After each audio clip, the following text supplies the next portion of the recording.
Backyard Green Films is proud to present this episode of Agri-Culture with your host, Alara Bowman. Alara and her husband Rick travel throughout the land in their teardrop trailer that they have nicknamed Maggie, bringing you stories about their travels and the people they meet. They visit farmers, ranchers, and just about anyone who loves putting their hands in the dirt or their feet in stirrups. For the past 3 years, they have been filming a documentary about heritage breed animals entitled The Holstein Dilemma, Heritage Breeds, and the Need for Biodiversity. In those travels, they have gotten to meet some very interesting people. Here's one of those interviews. Hi, I'm Alara. Welcome back to our podcast. One of the things we've been talking about in our documentary is the use of animals we raise in agriculture. Most things don't stay around in the long run if they don't have a useful purpose, and many of our agricultural animals are raised for food. If we do use them for food, though, what's our responsibility with regard to how they live and how they die, and as to how we use the products they produce? Rick and I have gone through an evolution in our eating habits over the last 5 years, and one of the decisions that we have come to about eating meat is that while we're comfortable doing it, it's only if the animals are raised in a humane fashion. We want to respect the value of the life that we're taking and recognize what it takes to get the products to us that appear on our plates. I don't know if you've ever looked into the general process, but like anything that requires larger scale production, the whole process can be done very well, very badly, or somewhere in between. We don't want to get into the badly part of things. That's definitely been covered, but we do want to bring you an interview we did with a man that feels strongly about respecting the lives of the animals we use for meat production. His name is Adam Danforth. If you go to his website to look him up, you'll see that he's a James Beard award-winning author of 2 books on slaughtering and butchering livestock, an educator, and a passionate advocate for responsibility in our meat production and consumption. Adam is a rock star in the world of butchery. We had this accentuated to us one day walking into our local farm-to-table butchery here in San Diego called The Heart and Trotter. Don't go there if you have pastrami restraint issues, by the way. Anyway, we were talking to the guys in there, and we mentioned that our next interview was going to be with Adam Danforth. Immediately, this caused a flurry with one of the guys, Brian, who asked us excitedly if we thought Adam might sign his books, of which Brian had both. And yes, there are butchery groupies, and apparently Adam Danforth is the object of awe in his field. And yes, he did gladly sign Brian's very well-read books. Back to Adam. He's a board member of the Good Meat Project, the Chefs Collaborative, and the Butchers Manifesto. If you've ever had an unusual cut of meat, it's due to people like Adam. He teaches ways to not only make the end of the animal's life as humane as we possibly can, but also to value them by using every bit of the product they produce. When you consider that mankind's been eating meat since way, way back in our history, Adam's profession is one of the oldest on the planet. You would think that means that we have it down pat and that nothing new can be added to this concept. But in this day and age, food has become a product, and we've become separated from it in many ways. Adam aims to change that. We met up with him in Albuquerque, New Mexico. The Quivira Coalition Conference was there to discuss innovations in this both old and new way of looking at our food production system. Adam was holding workshops in the surrounding area with restaurateurs showcasing new ways to prepare new types and cuts of meat. Rick had to do part of our Albuquerque adventure on his own as I had commitments back home. We recorded the questions back in the studio as if I was there, and have put them in so you know what Rick asked off mic. We stayed away from most of the nitty-gritty in this interview, so the next half hour won't contain much of that part. But we hope you enjoy hearing from this very interesting man. Here is Adam Danforth. Please tell me your name and your title if you have one. My name's Adam Danforth. I am a butcher and an educator, and I work on changing people's perceptions around meat through activism and experiential education with a couple different organizations, the Good Meat Project, Chefs Collaborative, and the Butchers Manifesto. How did you get started in this career? The path to being a butcher was, I guess, a very unorthodox one, really, because, well, at the time, this was about 10 years ago, I worked in marketing and advertising in New York City. And And as much as I enjoyed the work that I was in, it wasn't providing me with the fulfillment that I got out of spending that much time focusing on that kind of industry. And I wanted to change careers, and I wanted to work on something that felt like it contributed to more of the change I wanted to see, and also creating community and things like that. And some of this is filled in a little bit with like the hindsight understanding of like why I was attracted to this food industry. I grew up in a household in which we always sat down for a family meal, and my mother cooked most of our meals, and I liked to help, and I was in the kitchen at a very young age, and it really instilled a love of sharing your your concerns and your feelings around the people around you over food, and also just a love of like spending time in the kitchen, working with my hands and creating things that I could share with people. So I missed a lot of the tactile qualities of producing things. I also had a background sort of in metalsmithing and some like this short stint with glass blowing and stuff like that. So and then I went into digital stuff, which has nothing to show for it in a certain way. You're sort of like, you unplug something and 10 years of your work is suddenly sort of like dissipated. So there was a materialism that I was looking for as well. So I closed the company in New York City and then wanted to focus on food, and I wanted something that was going to be an area of food that would allow me to have a bit more control over my lifestyle as well than going into, let's say, a professional kitchen or a chef sort of career path. And meat attracted me. At the time I was sort of a hobbyist in a way. I cured my own stuff a little bit and was smoking things and liked meat really a lot. At the time I ironically ate far more meat than I actually eat now, but I was really interested in it. And as I became a little bit more informed about it, I also became to realize how vast of a topic it really is. And it was the most complicated area of food, I thought, between the animals that are alive and breeds and regional sort of like characteristics and husbandry, and then the aspect of slaughter being religious and controversial and political and historical, and then you have a carcass that is anatomical and scientific and biological and going through all these processes, and then as an ingredient, it's the most versatile ingredient we have in food. We can do things with meat that I love vegetables too, but like they just don't offer the breadth of options that meat really does offer. And so I felt like the complication of it as a subject matter would offer me such vastness that I would also never get bored. And I'm sure people who focus on any area of food begin to realize, or any area of the world, that like the more you know, the more you realize how little you know. And it's certainly been the case with meat. And so I decided to be like, oh, well, why don't I pursue meat? Why don't I maybe try to become a butcher? And I quickly came to realize that there was sort of like no modern way to become a butcher in America. That like the pathway to education didn't look like what we always think it looks like, which is an apprentice mentor model. You work underneath somebody. It's an ancient craft that has multi-generational history with it, and that's what I was looking for. I was looking for a mentor, and I connected a little bit with some local butchers. I was living in New York City at the time, and I just wasn't really finding the inroad that I thought. But there was another sort of like benefit of some timing that ended up happening, and the timing itself ended up being that there was an experimental sort of extension program that was created in upstate New York at a school called SUNY Cobleskill. They have a USDA certified slaughterhouse on campus, and they were trying to figure out how to create a better labor force for meat processing. Well, because there's, not only is there a dearth of qualified slaughterhouses to support local meat, but what further complicates it is a lack of really skilled resources to work in those slaughterhouses. We treat processing and slaughtering like unskilled labor, even though it's really pretty much the sort of like linchpin to a continuity of quality between a farmer and a consumer.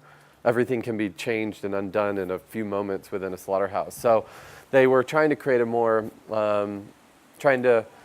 I guess, create a faster course for people into entry into meat processing through front-loading their education in sort of a crash course model. And I heard about it through another butcher, or a butcher shop owner in New York City, Jake Dixon, who owns a place called Dixon's Farm Stand Meats, which is a really exceptional butcher shop in Chelsea Market. And he alerted me. I was contacting him because I was like, I want to be a butcher, blah, blah. And he alerted me to hearing about this program. So I moved to upstate New York. And I was totally out of my element. I mean, I was like a ex-advertising marketing person in New York City, moving to upstate New York and starting to train in a slaughterhouse with other people who were also switching careers. But most of these people were lived in upstate New York. They were also farmers or older than I was, and I was very, very much out of my element. And it was full of trepidation and fear and all these other things. But it was incredible. It was an incredible process. It was a process in which I was exposed to slaughter in a way that changed my whole conception of what it could look like. Now, we've heard the term craft brewing, but we don't usually use that with regard to craft butchering. Tell me how that might be applicable, please. Right. Well, and when you look at any of these handcrafts, whether it be farming or areas of food or blacksmithing or even car mechanics or things like anything where it's really working with your hands, you're recognizing a deterioration of these sort of mentorships and this multi-generational knowledge that's at risk of being lost, especially in the next 10 to 15 years, as the last generation of multi-generational knowledge is getting to a point of age where either they're dying or they're getting too old to continue teaching or transferring that knowledge. So, you see it with lost languages. Around the world, the preservation of lost languages is also sort of an aspect of finding these last people who speak a language, and how do you capture that language? Well, really, crafts have their own language and their own knowledge, and we're at the same risk of losing that knowledge in all areas of the world. I mean, butchery is different everywhere you go. The animal is the same in a sense. I mean, you have a static structure of, let's say, a pig, but what you do with a pig everywhere in the world is totally different. To me, that's so fascinating because it's part of their culture. It's part of how they celebrate and connect and create community and underlies their food. And there's language around how they describe those things. And sometimes it's involved with ceremonial traditions. There's so much information about it. To just reinsert some other form of meat into that, and lose connection to that tradition means we're not just losing a way of creating a single dish.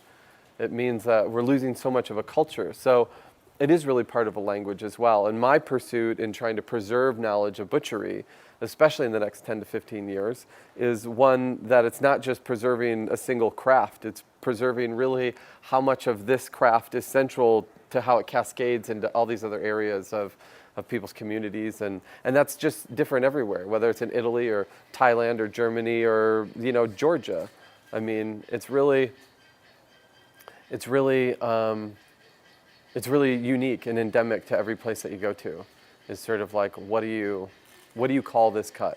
How do you do this butchery? How do you do these things? So I don't want to lose that with some homogenized form of meat production in which everything is uniform. And the butcher becomes just sort of an intermediary salesman. Now, we live in an age where we go to the store and we pick up a piece of prepackaged meat, and it's very sterile looking. But you believe in the concept of the whole animal butchering process. And would you please explain to us what whole animal butchery means to you? Yeah, so whole animal butchery is a process in which you start with an entire carcass and you work through that carcass and end up producing marketable, sellable cuts from start to finish. When you're working with small animals like a chicken, a lot of people have seen a whole chicken before. They bought them at the supermarket. That's a form of whole animal butchery. You take the whole chicken, you come home, maybe you roast it whole, but maybe you don't. Maybe you break it down into 6 or 8 pieces or whatever you may be cooking with. And that's a form of whole animal butchery. You start with the whole carcass and you end up with constituent parts that you end up utilizing for a recipe, or if you're a butcher shop, then you end up putting it in a case. Maybe as like a chicken, you're going to sell breasts and you're going to sell legs. But in essence, you need to sell the whole thing because you started with the whole thing. Now, when you work into bigger animals, talking about sheep or goats or the pigs or, of course, beef, then obviously there's a lot more meat to contend with. But you still have the whole animal. And your commitment to putting meat in a case is that any meat in the case comes from a whole animal. And so if you're going to put meat in the case, then your responsibility is sort of a one-to-one equation in which I want the meat in my case to represent an animal, and I want to sell that whole animal because I want to be responsible to make sure that none of it's wasted or as little as possible is wasted. And I'm supporting a farmer because the farmer raises one animal and kills one animal, and then we have to sell one animal. So that connection between farmer and a whole animal shop is one in which there's continuity between, the animals that are raised, killed, and sold through that market are, that you can trace really quite easily. In most commercial meat environments these days, supermarkets and many other butcher shops that are not whole animal based, the model is different. The animals are raised wherever they're raised. Good farms or not so good farms, depending. I mean, there's nothing to say about the farms, but the animals are killed and then they're broken down remotely, so in some other location. And a lot of the reason for that is also a process of how they deal with post-mortem aging, and a process called wet aging and allowing them to age animals and the parts of animals in bags and in distribution. So they kill, they then break down in more of a warehouse factory setting, usually high production sort of settings, and they figure out how to package cuts all together and then where to ship them, really, is what it ends up coming down to. So at a butcher shop then, what you're receiving are boxes of pre-cut meat, maybe into large individual muscles or multi-muscle cuts, or sometimes even into just portions, and it comes into a butcher shop, and then the process of getting into a case is really more of one of opening a box, cutting open a bag, and either portioning those cuts or putting the portions that are already created into your case. So you don't really get the view of a whole animal in that context. You also don't know necessarily what animals those boxes of meat are coming from. And there's not as much traceability, and there's not as much of the commitment to supporting smaller farms that are also around you often. So there's less of a waste model because you're just offloading the waste to somebody else's responsibility, the larger corporation that's breaking down those animals and dealing with the logistics of getting it to you. But if you're buying, let's say, a pork tenderloin in a meat case, there's only 2 pork tenderloins per pig. If you go into a supermarket and you see 40 pork tenderloins in the case, that's 20 different pigs. Where's all the other meat? It's probably not in that supermarket. It's probably somewhere else. It's been made into sausage, or it's been made into cosmetics, or it's been made into glue, or it's been made into all these other products that are created from it. And so the realities of how much meat there is per animal and how we need to eat in order to support a whole animal is very much obfuscated by that process. So, it used to all be whole animal because there was no other option. But then as boxed meat came around in really the 60s, 70s, and 80s, it changed that model. And the logistics of getting whole animals into butcher shops changed so dramatically that it didn't become feasible for a lot of people. So the butcher shops stayed open, their model of how they received meat ended up changing, and thus the education of how to cut meat also changed, and we lost the connection to understanding what a whole animal looks like and how we can break it down ourselves and understanding anatomy. So then there's been a resurgence, and at the time, 10 years ago, there was one shop that was really focusing on locally supported whole animal butchery, and that was this place, Marlow and Daughters in Brooklyn. So, but that was the only one at the time. So I left a lucrative career in marketing to then pursue a job of which there were 2 positions in all of New York City.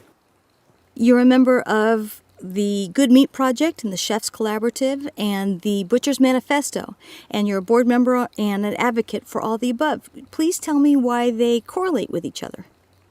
The Good Meat Project and Chefs Collaborative and Butchers Manifesto are all nonprofits that have these interesting sort of similar missions that overlap in ways in which I feel like my work to them complements all of the others. The Good Meat Project was started by a woman named Camis Davis, and it focuses on experiential education, which is also sort of central to my career as a means of changing consumer habits and perceptions around meat. We focus on 3 different silos, as we say, of the industry. We call them seeders, feeders, and eaters. The seeders, who are the ones who are growing food, in this case meat. The feeders are the ones who are processing and cutting and preparing food for people and presenting it to people. That would be chefs, butchers, slaughtermen, things like that. And then you have the eaters, who are the consumers. And all those people have different languages and different ways that we need to talk to them in order to reach them. And then at the same time, teaching them how to talk to each other in a far more successful way. You know, chefs have a hard time sometimes conveying to consumers why they need to do certain things in the restaurant. And then they also have a hard time conveying to farmers on how they need to source. And farmers have a hard time sometimes conveying to chefs, well, I can't give you 48 different lamb shanks for that event because I don't have that many and there's only 4 from every animal.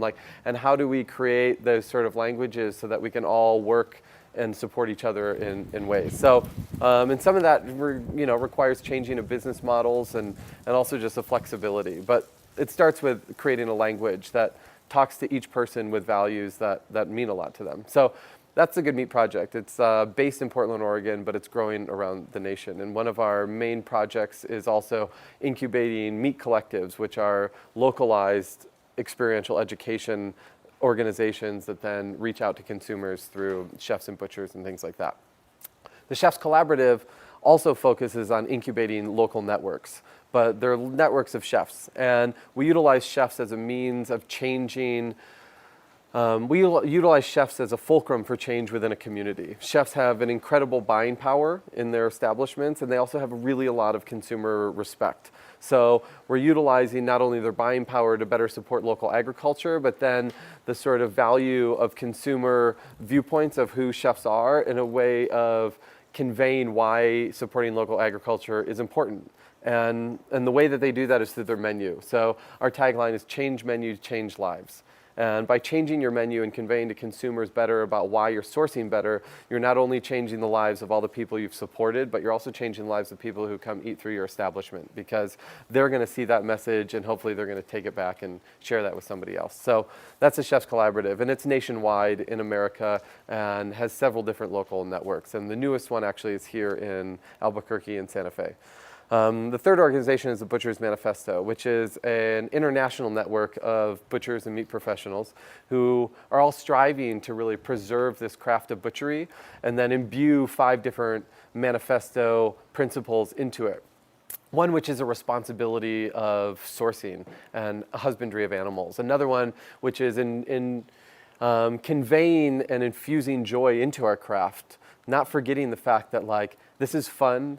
You can be really happy when you do this work, and representing the joyful sort of expression of what our craft is. And also, we want to drive the conversation about meat consumption in our various different areas that we are. And we also want to continue to offer educational inroads for butchery around the world, because that's one of the main bottlenecks to continue the craft, is really entry points for people to learn about it. So the Butchers Manifesto really wants to do that through entry points that are also all around the world, and potentially in the future create what would be sort of like the butcher's passport, of which through apprenticeship you may enter into that network, let's say in Denver through Western Daughters Butcher Shop, or you may enter it in through Peru, or you may enter through Australia. But once you're in that network, maybe you spend 6 months somewhere and then you have access to another place that you're able to spend another 6 months, and your passport begins to get stamped and you begin to really understand sort of more of not only a global view of butchery as a craft in general, but so many different practices and sort of cultural components that come to having that greater view of how to continue to be an advocate for the craft, but also to play your own role in defining your own style of butchery and helping to advance the mission of the organization itself. So all 3 of those sort of overlap in these interesting ways, and help me to pursue my own goals, which have to do with experiential education and knowledge preservation. So. Of course, with our documentary, we wanted to ask Adam about heritage breeds and how they might connect with him. And he talked a little bit about that. I've been fortunate in that my butchery career has generally been focused on really great quality food and meat and farming and things like that. I started with a romanticized idea that was totally ignorant around what meat was, and then my introduction was through an interest of whole animal stuff. And I've had the opportunity to work with really amazing people, and so it was very early on that I was exposed to heritage breeds just through where that sort of interest was leading me. I mean, at the first butcher shop I worked at, they really focused on supporting smaller farms that were in the region. And those smaller farms also had their own interests in supporting heritage breeds themselves. So just through that initial connection, I was being introduced to heritage breeds. How I was found by the publisher was from a demo I did in upstate New York at a really great farm called Kinderhook Farm. And they introduced me to what sheep were they raising? Well, they were raising Dorper sheep, and then it was an investigation into what their breed was and why they were raising. Actually, I think it was a Texel Dorper cross, and then why they were raising this sheep, and then it was sort of and for me, I'm always falling into research rabbit holes all the time, and there's so many in the meat, and so I would start getting into looking at what are sheep breeds, what are the ancient sheep breeds, what are the domestic sheep breeds, what are the commercial sheep breeds, why, what's the difference between a dairy and a fiber and a meat developed one and all the, so, and soon I also ended up being connected to another organization called the Greenhorns, which is a young farming organization, nonprofit, and then also being connected to the Livestock Conservancy through the interest of also heritage breeds. So it was, it was looking into, it was a very early introduction. That early on I was being, I don't know, you could say indoctrinated into heritage breeds, And over the course of the years when I've had to work in workshops that the source of the meat wasn't from a farm that I knew or somebody else knew or was one that had really great practices, and there have been times in which you just work with meat that doesn't come from such great operations. It's just been, it's just night and day. The difference of quality is just shocking. And it's not just to say it's the breed, it's also so much of the practices on the farm and age and processing and all these other things. But so many people don't get to see that stark difference between, a pig raised in an enclosed shed for its entire life that never really gets to see daylight, and a heritage breed pig that ends up finishing amongst the mass production of a natural forest in some sort of environment that's able to act out its normal behaviors and dies on the farm. The difference of looking at those two meats is side by side, especially, is I think would almost in and of itself explain to anybody what the difference of quality between those two things was. And I think if two people saw that on a table at the same time, there's no way that they would choose the one that was raised in a shed, other than the fact that it costs so much less money, which is a whole nother complicated conversation about cost.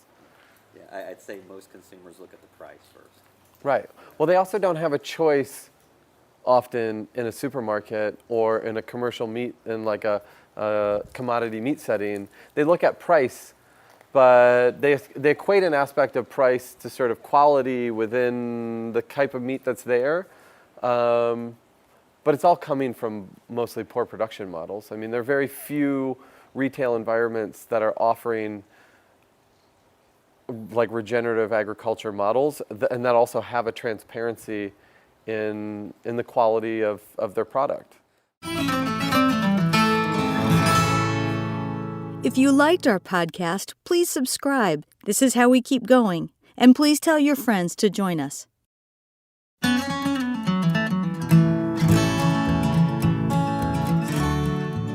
We want to thank Adam Danforth for visiting with us today. For more information about Adam, please visit his website at adamdanforth.com. Also, to find out more about some of the organizations that Adam is involved with, please visit thegoodmeatproject.org butchersmanifesto.com, and chefscollaborative.org. Thanks again for listening. You have been listening to Agri-Culture with your host, Alara Bowman. Please tune in for more upcoming episodes from our travels. We'd also like to thank our producer, Michelle Council. I'm Rick Bowman, your behind-the-scenes editor. Until next time. This has been a presentation of Backyard Green Films Productions, all rights reserved, copyright 2019.